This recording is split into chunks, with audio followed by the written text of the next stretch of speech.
Mga kaisla, magandang araw po sa inyo lahat. So nandito po tayo ngayon kung saan po tayo. Dito po sa sa mangrove. Ito po yung mangrove mga kaisla.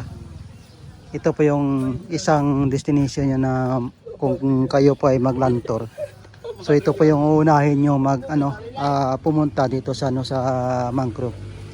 Kasi ito kasi mga kaisla ay halos po lahat ng turista na naglalantor po. Ito po inuuna. Ito yung unang mangrove, tapos Bulabog, tapos Kihol, tapos Puka Beach, Iligan, tapos doon sa Diniwid. Tapos ang last po option po yung Grotto. So nandito tayo mga isla kasi dito po kasi ganitong oras talagang malamig dito. Kung gaano kainit doon sa sa White Beach natin, dito po ay malamig. So mga isla, talagang nature. Tapos maganda pa ngayon kasi mga isla, kasi high tide, kaya makikita mo yung yung mga isda dito.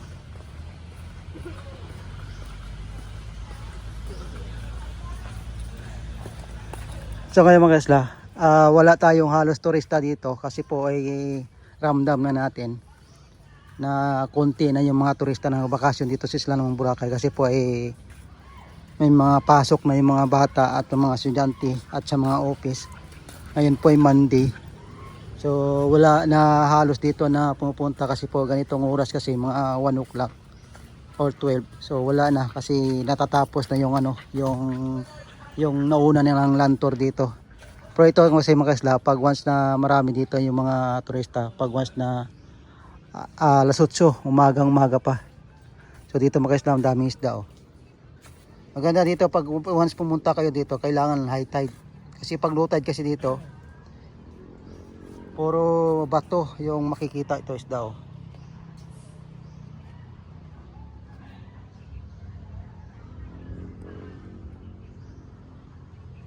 So maganda pag ganitong oras mga isla, pag high tide.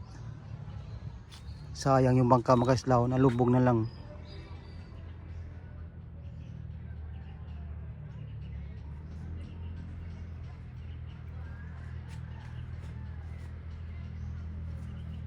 Sayang yung bangka. So dito kasi mga isla, maganda dito mag video ka, mag reels o TikTok. Dito sasayaw ka ng TikTok. Wala nang halos tao dito. So maganda dito solo mo mag TikTok.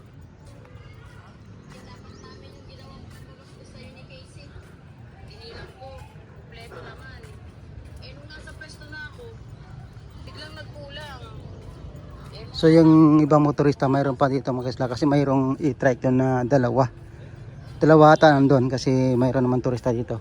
So dito kasi mga isla, kung kayo pa pupunta, ito yung yung dito kayo mapupunta upo, tapos may taga picture dito rin taga kuha ng mga video sa inyo.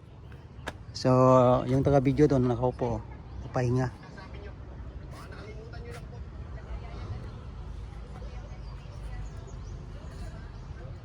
Kasi isa rin kasi dito mga isla yung mangrove, once may bagyo po, pag habagat dito po yung tinatago yung yung mga bangka. Pag once na habagat doon malakas, dito naman yung mga docking na mga bangka na pwede makatago sa mangrove.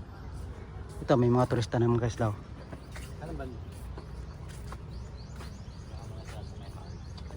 Yan. So paunti-unti kasi dito kasi mga kasla, hindi naman nawawalan dito ng mga turista na pupunta kasi minsan isang oras walang tao. So ngayon po talagang wala nang pila.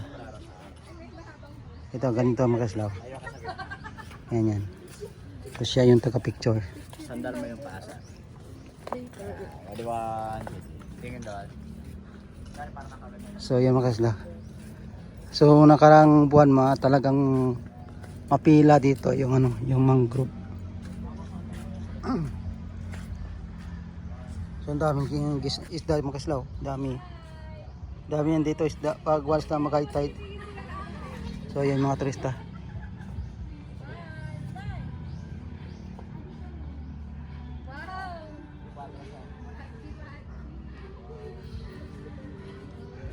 Pag dito kasi mga isla, pag once na pumunta kayo dito sa sa Isla ng Boracay, Tapos yung pag once magland tour kayo, ito yung nauna. Tapos Bulabog to yung pangalawa po.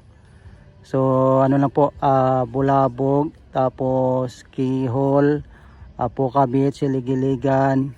Tapos yung Diniwid mga isla, mayroon din na grotto din. Tapos yung isa din, yung pang last option, yung grotto doon sa Station 1. Ay mga isla, mga turista natin. Kasi ano kasi mga isla, kasi ganitong oras medyo madalang na yung pumupunta dito yung mga turista natin, kasi mga time check natin mga 1 o'clock.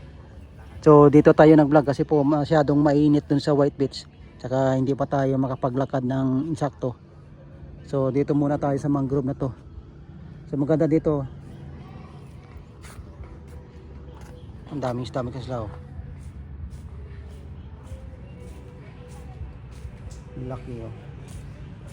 Ata yan, blanak. Blanak yung tawag.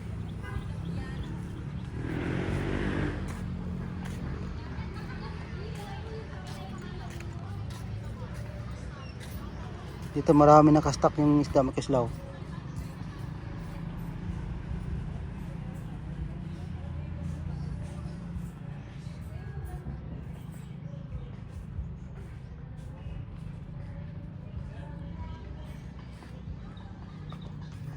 So ito mga isla, yung nakikita itong hotel to, ito po yung Monaco. Monaco po yan.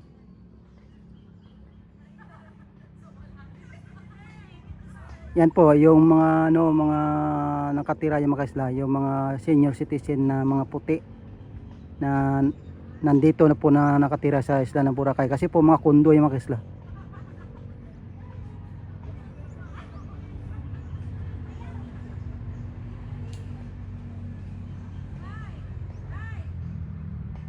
Mga kondo yan na binibenta. So marami na yan nakatira mga isla, mga iba-ibang lahi.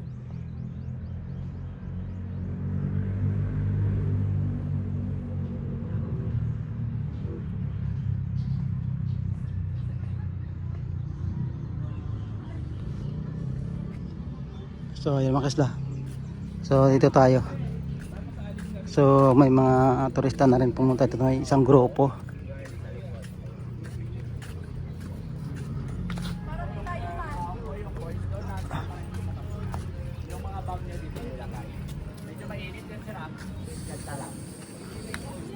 Ito kasi mga isla, mayroon din dito naka-standby yung taga-picture. Yan o.